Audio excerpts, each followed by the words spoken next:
கர்த்தருடைய பரிசுத்த நாமத்திற்கு மகிமை உண்டாவதாக. இன்றைய வேத வசனம் 2 சாமுவேல் 22:31. தேவனுடைய வழி உத்தமமானது, அவருடைய வழி உத்தமமானதாய் இருக்கிறது. நாம் அவருக்கு பயந்து நடக்கும்போது அவர் நமக்கு அவருடைய வழிகளை தெரிவிக்கிறவராய் இருக்கிறார். சங்கீதம் 32:8 வாசிக்கிறோம். அவர் நமக்கு போதித்து நாம் நடக்க வேண்டிய வழியை நமக்கு காட்டுகிறவராய் இருக்கிறார்.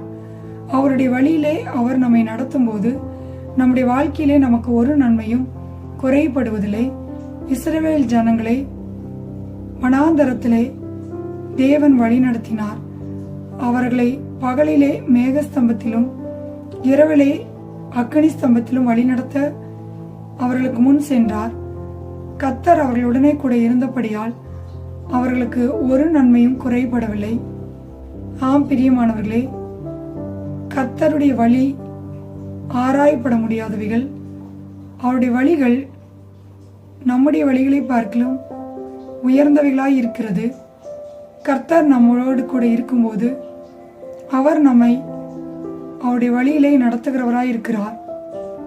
சங்கீதம் 143:10 வாசிக்கிறோம்.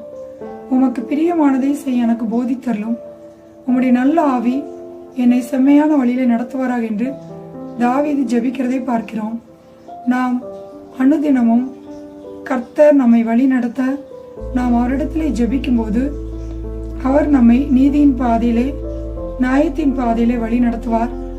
நம்முடைய களஞ்சியங்களை அவர் நிரப்புகிறவராய் இருக்கிறார். சாந்த குணமுள்ளவர்களுக்கு அவருடைய வழிகளை தெரிவிக்கிறவராய் இருக்கிறார். மனுஷனுக்கு செம்மையாய் தோன்றுகிற வழிகள் உண்டு, அதன் முடிவோ மரண வழிகள்.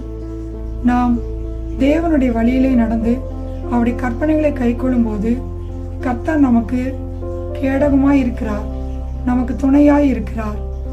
நம்முடைய தேவன் நம்மை ஒவ்வொரு நாளும் அவருடைய வழியிலே நம்மை நடத்துகிறவராய் இருக்கிறார். கர்த்தர் தாமே இந்த வார்த்தைகளை கொண்டு உங்களை ஆசீர்வதிப்பாராக. God bless you.